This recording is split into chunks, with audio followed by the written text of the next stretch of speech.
Yo, what you guys saying? Speci here. Today we're looking at Northern Realms. Visigoth caught a big nerf, which has severely impacted the power potential of Uprising, which, to be honest, is long overdue. But it's still time to look at what other leaders. So, obviously, you could go Commandos. Mobilization's a real option. I actually think Vicious Slash could be a good way to go too. But the pincer maneuver is the one that sort of stands out to me. Obviously, just a leader ability that in the past has been incredibly good. And there's quite a lot of interesting things you can do with it. Also, a great thing about Pincer is you've got that instant devotion payoff because you're actually able to tutor a card with your leader ability.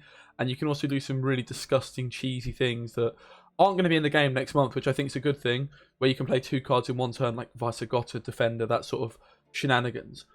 But we are going to look at Pincer today. I've actually built a deck already, but I'm just going to sort of show you the logic behind it because you can already tell by the title probably who's in it. But I'll sort of show you why and... yeah, let's build it. Obviously, starting off with a Northern Realms deck, this is the first card you put in your deck, and you need to make a decision: are you playing Devotion? And well, what are the Devotion powers? Well, you've got this Marine, you've got King Belohun, and you've got Viraxis in round 3. Now, actually, this card is the big reason to play Devotion because this card is just kind of incredibly, stupidly good for 4 provisions. I would argue it might be one of the best 4 provision cards in the game, if not the best, because 4 boost is just pretty unbelievable for keeping cards alive. Like Anna, like Einsace as well, given those buffs. Obviously, in Uprising, that made a lot more sense because you've got those other buffs. But actually, you know, with a few of the buffs, so yeah, the Marines in there and Viraxis. And I am basically playing Belohun, but I think we get onto Belohun a little bit later because he's definitely not an auto include. I think if you're going to go down Devotion, though, these cards are. So obviously, we've got Assault, and we are going to play John the Tarless as well. Which also means you're going to want to consider maybe one other warfare card, which is normally going to be a Boiling Oil. If you're playing Draug, you can go Smoke them out. And interesting enough, this Mad Charge card here got a rework recently. So it's now boosting an allied unit by 4 and giving it 2 armor. But if you control a Knight, also give it Vitality for 3 turns. So if I've got a Knight on the board and I was to use this on to a Tridem Infantry, I want to call. Yep. That is a lot of points because the 3 Vitality is going to translate to 6 points essentially. So it's playing for 10 points, this card, on a Tridem. So that's kind of nuts. But I digress. We'll decide on the Warfare card a little bit later. Let's look at some of, obviously, the auto-includes if you're using Viraxis. It's going to be Einsace. It's going to be Baron as well. And actually, I'd say this card is now borderline auto-include because this Adalia, already very good, got a buff. And when paired with the recently buffed Drummers, it's just a bit of a wombo combo for not many provisions. You can set up a drummer with a shield straight away, getting that value because you're Adalia the drummer and you're instantly getting that value. The downside of playing this card outside of Uprising is you can't play around Tourney Joust with like a little leader charge, but you can obviously set things up elsewhere. I think also the Royal Guard is kind of an auto-include in these decks, and it seems like a weird place to start, sort of down here and up here. But yeah, I think I tried them as well with these drummers and also Anna as well. And obviously, look, these cards work really well in Uprising. But because of obviously this Adalia buff, the drummer buff, I think you can actually get away with using them not just in Uprising, which I think is actually a good thing. Obviously, Visigoth catching a nerf recently as well. So if we're looking up here, normally you're going to be looking at Balabor, Philippa. Maybe you're looking at Draug or Siege. Normally you're going to include one of those cards. And at 10, we've got them all already. And then here you come in at 9, and there's a few very reasonable options. Obviously, like Belohun is kind of a bit of a meme card, but yeah, as you know by the title, I'm going to be using him. And then obviously Donomir of Troy. It's kind of just a crazy card when combined with Visigoth. It's very cheesy and a bit disgusting. It's not really a combo that should exist in the game, in my opinion. This card's kind of broken. This pincer maneuver ability is getting nerfed next season. But what you do is you play your Visigoth, and you sit in behind a defender, and you can just carry yourself through a round. So you're aiming to win round 1 with stuff like Anna, stuff like Drummers, and then you just play all sorts of cards down in round 2 with Visigoth. You don't pass, use your Einsace and Viraxis. And obviously with this pincer maneuver tutoring those cards, it's very, very difficult to deal with if you're playing against me. So yeah, all these cards are decent as well, like Sheila and Eggman stand out. Obviously in at 6, you've got the Frigates as well. In at 5, we've already got these drummers, and then of course like an oil or something like that make a lot of sense, but we probably need to throw in quite a few more 4s. Is probably a good other place to start. Now, the Mad Charge card is basically what really interests me as an alternative warfare card because you could use it. Donomir is a knight, So let's say my Donomir gets purified. Well, I could then go Mad Charge onto Vicegotta, and suddenly Vicegotta is going to have 7 strength, 2 armor, and 3 vitality. Like, that is absolutely crazy. So I've gone for double Mad Charge, and I'm also using double Trident Infantry, because obviously Anna, Drummers, also Vicegotta, all giving these Trident Infantry boys some very, very good value indeed. And they're really cheap. Just seems like a good play. And this Mad Charge card's kind of interesting. So, like, this is sort of where I went with it. I was like, right, what knights could I use for Mad Charge? Well, if you're looking at these, like, there's not really that many. Like, Reynard, maybe. I think outside of Uprising, he's really risky, because if you're expecting a decoction, you can't really play around it that well. But maybe Reynard is actually a vibe. It's definitely possible. Also, the other cards that sort of caught my eye were these Redanian Knights and the Vandergrift here as well. So we've already got Einsace, we've already got Donomir. And another thing to consider with this Mad Charge card is cards with armor, which apparently isn't seeming to want to work, because it doesn't work like that. But Trollolol could be an amazing target for a Mad Charge. So a Mad Charge is going to give him boost by 4, so he'll be at 9. Give him 2 armor and 3 vitality. So he'll be at 12 points with 4 armor, and that 2 points of armor translates into 2 points. So that's kind of a nuts play. Obviously, you're going to go super tall. The main card actually that I thought was kind of good, maybe Barricade is a better word to search then, is this Archer here. This little Archer boy. Because obviously, if he's got armor, he's going to be able to do a damage ping. And I have been using this card in this deck, but to be honest, I found it just a little bit too slow still. Normally your Adalia target is going to be your Drummers. And this card, you go Drummer, then you go this. It doesn't really work. They kind of counteract each other. But this Redanian Knight, when paired with Belohun, is honestly, like, ridiculously good. So you play Belohun down, and then this Trident, this Redanian Knight comes in at 5 power straight away. So if you were to pass the next turn, it's already at 7 points. And in order to deal with this, your opponent's going to have to sink 2 damage into armor, and then also it's going to deal 2 damage. So it's kind of unanswerable. If you can just get Belohun down into 1 Redanian Knight, your Belohun already plays for a lot of points, to be completely honest with you. Plays for 9 points already. So, yeah, I'm kind of down with these Redanian Knights. And obviously, these Archers do make a decent amount of sense for Belohun as well. But I've just felt it's a little bit too much. But if you look at the rest of the deck, what other cards work with Belohun? Well, Vicegotta does. That would go up to 5. Adalia would go up to 5. Prince Einsace would go up to 5 and get that Zeal straight away. Get the Jewel straight away. John the Tarlis, Anna would go up to 5. Drummers up to 5. Raw Guards, you could play them front row. So lots of really interesting options. Then we're left with 18 provisions. So as I say, yesterday, this is what I had. I went double Archer, and I was using the Man, the Myth, the Legend Vandergrift, because I think Vandergrift's quite an interesting card in this deck as well, for the fact that he's a knight that also carries over. So he's going to give you your Mad Charge value in round 2 and round 3, or round 1 and round 2. So he's kind of an interesting card. As I say, I think that Archers, unfortunately, don't quite work. They're just a little bit too slow. But I definitely think there's something to be explored with Archers. Using Mad Charge, maybe in like a Revenant deck, because this is a card I've really enjoyed using in the past in Revenant decks. Definitely something I'm going to look at doing now. Adalia's been buffed as well, and this Mad Charge card seems to be just really, really good. I think it's definitely a bit of a vibe. Obviously, like, if you're playing NR, a frigate or 2 stands out. I think maybe you could get away with 1 frigate. I kind of like the Vandergrift play still, to be completely honest. You could also play Viseguard, because you've got a defender, he's probably going to survive, and get a lot of value off Visegotta. But I'm going to go, I think, with 1 frigate, Uno Vandergrift, and a 4 provision card, which there's quite a lot of good options in at 4. I think Enchantresses make a lot of sense, obviously with the vitality on the Trident. I also think that a Field Medic's great for Belohun, because this is going to come in at 5 power, meaning it's going to play for 9. Also, this little Siege Ladder is a good option. Never a bad idea having a Redanian Knight or a Scytheman to pull, but I'm actually going to go for the Artificer here. That's just going to be like a way of proactively playing this and then going Belohun maybe in certain matchups to protect him up. And rather than going for like the engineering solution,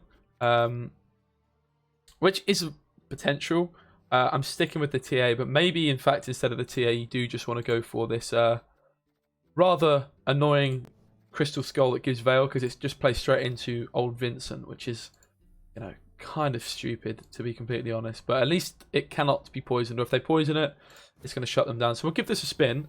I did do pretty well with this deck yesterday. As I said, I was using the double archers, but the more I reflected on it, the more they sort of felt a little bit weird, and maybe they belong in a different deck. But yeah, this Mad Charge card, pretty big fan. The idea is going to be to power through one round with Belohun, and then power through the other round with Vicegotta.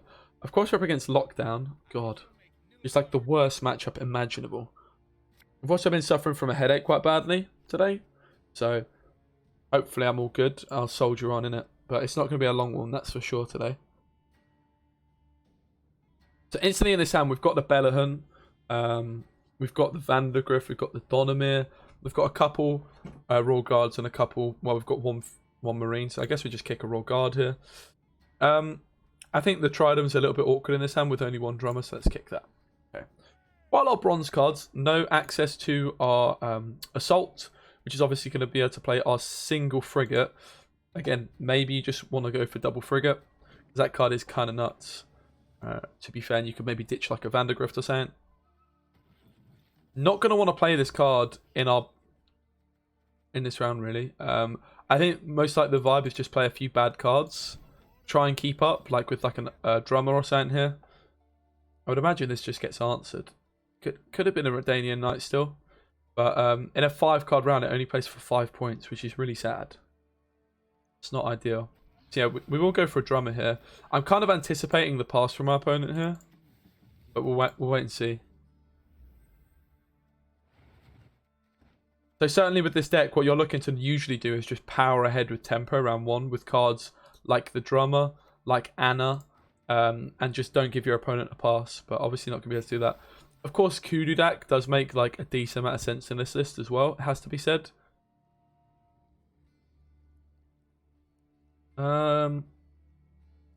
Hand's just really bad. Maybe we just go for Vandergrift and try and pass. We've obviously got Baron to reset that thing in the back. Maybe we just dump Donomir down here. Simply for the fact that, you know, Vincent exists, and we'd rather get Vincented round 1. This is just going to sort of stall. It lets my drummer get a little bit of value here. We could even just try and dump Belohun to try and secure the round, seeing as he's probably just going to get locked in other rounds.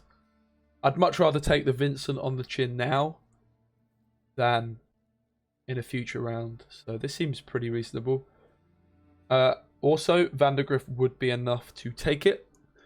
So Vandergrift resilience doesn't carry over. English is hard. Is he going to go for the poison or the purify? He actually goes for the purify, which switches off his engine, which is interesting. We go for Belohun still. I mean, he still gets a lot of value. I think we go for it.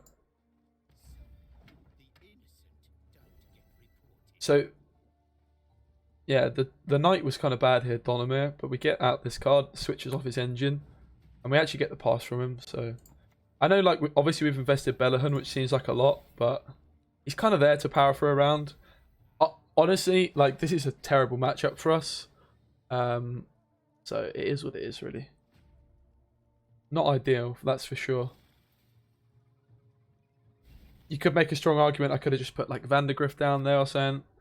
But we're going to push into this round, almost certainly.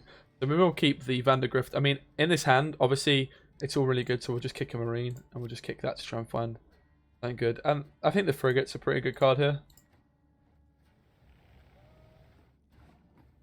Obviously, would have loved like a Dahlia, Drummer. But this is also the beauty of not just going all in on Belohun. You know, you don't feel completely punished. So I wonder if I Vandergrift if we bait Vincent out. Probably not. We need to just try and get this ball out of him, because otherwise it's going to be a real struggle.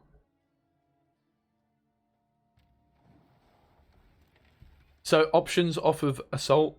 We could go for John onto a Mad Charge. Obviously we could go for like a Redanian Knight, a Drummer. This Artificer here. Probably going to be a Drummer. To try and get Anna up and running as well. And basically just try and not pass. So a lot of the time, like these decks, you will struggle without the uprising boosts, but hopefully like with the Marines and all those sorts of things, you actually still get away with having enough boosts. No surprises the frigate's locked. If you imagine if this was an archer, like it just gets tourney jousted, which is pretty awful for 4 provisions. Like, it's good if Belohun's coming in, but... So we're certainly looking at our assault. I think actually the play might be a Royal Guard here.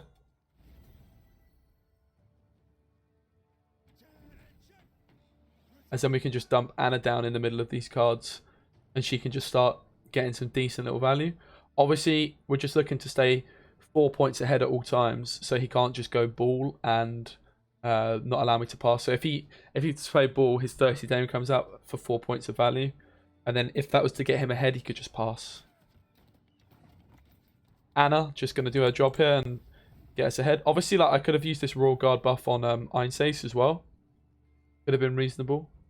But I think we just want to get Anna up and running. Well, ultimately, he's going to have to start committing some big cards here. I can dump Vandergrift, and maybe I could even keep this Einsace, keep these cards. We'll see. See what he does. Okay, so an Enforcer comes in. This is just perfect for an Einsace without even, you know, we don't need the duel here. Just the 4 removal does its job. And Anna's still going to keep getting that value. Obviously, playing massively into poison is going to be a downside of that. Playing into poison one side and Vincent the other side is not ideal. There's only so much you can do. This is where, obviously, if you're playing Uprising, you then start to consider, and you're not playing against Lockdown, you start to consider using your full leader to try and tempo ahead. Something you can't do, obviously, with Lockdown. But if I was playing Pincer, I might have committed leader sooner as well to just sort of try and get even more engines up and running nice and early. 17 points ahead, engine on the board. Obviously, Poison's going to play for a lot, but he's still not actually reaching for the Poison, but going for Braithens. He's going to go for this frigate here.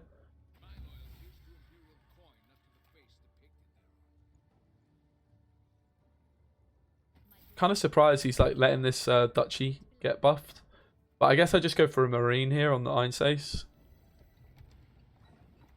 And we'll place him here to stop this Poison looking quite so scary. And obviously Varaxis here is just going to re-enable my Einsace and shut down this frigate.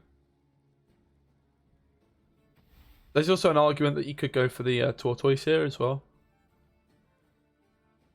This deck probably lacks soldiers, apart from Magni divisions. Only expecting Poisons to start coming in kind of soon. Burgess. I mean, this is a big card for him. This is also kind of interesting that we've got Vandergrift still. He's still going to do a bit of a decent job here. Okay, so we're going to front row Varaxis. The question is if we go for the Tortoise or for this. Problem with the Tortoise is it buffs the Royal Guard, which is probably just going to get poisoned. So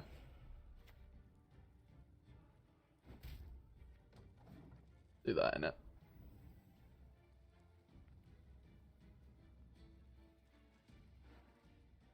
And obviously we've got this assault for round 3-2 as well, so we've still got to look out for that. Amnesty comes in on the Duchy. Fair play. We're still a little bit scared of Yennefer. I don't really want to put Vandergrift down just yet. I think we just Baron this Duchy. The question is here, if he plays Masquerade Ball, do we play Vandergrift or do we just pass? It seems like such a waste not to play him. But doesn't he just get poisoned anyway? This beat's just been all about trying to get this Masquerade Ball out.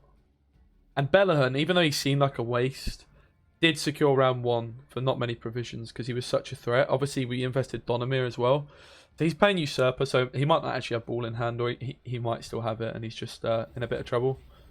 And we'll put Vandergrift down. I'm actually not going to put him next to Anna, because that just gives his poisons more value. Not the best way of using Vandergrift, but obviously it's helping my round 3 significantly. If the 3 points comes in, obviously it gives my mad charge value as well. And he did have the Vincent this whole time. But actually Vandergrift sticks because he didn't have enough tempo otherwise. And his last card is not Masquerade Ball, it is a Spearman.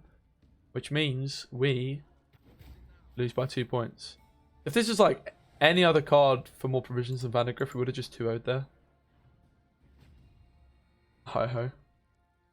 Obviously, he's got us to carry over. We've got the Assault as well in hand.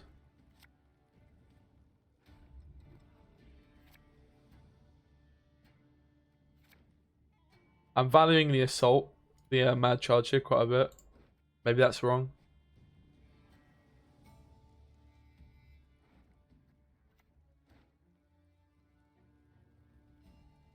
Falling All would have been quite nice here.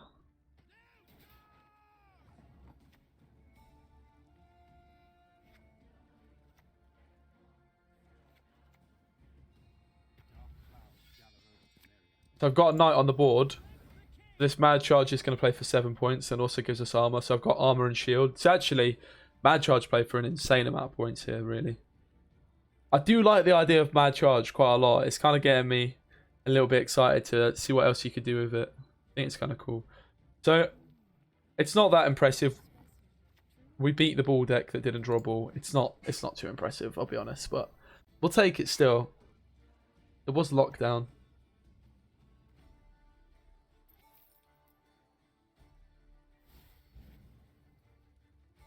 And it was really easy, in fairness. Like, it wasn't close, so... He didn't draw a ball, though, so maybe that's why. Maybe that's why it wasn't close.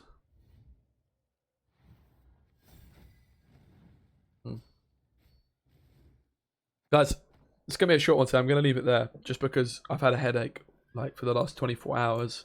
I did want to still bring you some content, though. I've been messing around with, like, a Keltalis Frost deck. It's kind of bad. But if you guys are interested, I can upload it. Also, like, been playing some Crimes. And definitely looking at playing some more NR. Like I said, I think the Mad Charge card, I think this card's pretty good. And I wonder if you could do some more things with it. But yeah, if you'd like to see more of this deck, let me know. Still going to be playing around with it a fair little bit. But like the Visigotta Donimir combo is just kind of sick. And also Belohun can actually just hard carry. Obviously, there's like cards that you might say like Philippa that you want to use. But I think as soon as you like invest too many cards, like that synergize, like the Archer, it just becomes not that good. Artificer is not necessary either. You could just go for something like, I don't know, even like a Scytheman or something like that. And then obviously like an Oil could be a good idea as well. But yeah, I think this card's really good. I think it's a really, really good card. It plays for a lot of points on Tridems. It does well on Archers. You could even do some Trollolol fun as well if you're looking to have a bit of fun with that. But yeah, this is the list for the moment. Vandergrift, I guess you could argue could kick. Maybe this Frigate stays or maybe the Frigate goes. And then you could just try and, I don't know, like put in like an extra big gold card. I'm not really sure. Like, obviously Fallible's normally good, but I'm not even sure he's that good in this list. Same with Philippa. The other thing you could do with this sort of a list is just play Siege. You could go Belohun Siege or you could go Visigotta Siege. Because like Adalia, I think Adalia and Drummers just lends itself really nicely to this card. Like, I think it's actually pretty underrated, especially now that these this Adalia's been buffed somewhat. And then in at 9, like the cards you could consider, like, I also think this card's kind of got to be a bit of a key to success in Uprising, because if it's inspired, it gives you a your Visigoth Zeal like you usually would have. And how difficult is it really to get this card Zeal? Not that difficult. So yeah, look out for some more NR stuff. What else do you want to see? Let me know. If you want to see Frost Keltalis, even though it's kind of bad, it's kind of fun. We've got Eridin in there as well. It's not that bad, but yeah. Anyway, thanks for watching. Sorry it's a short one, but bad headache. Wanted to still get something up. See you guys tomorrow.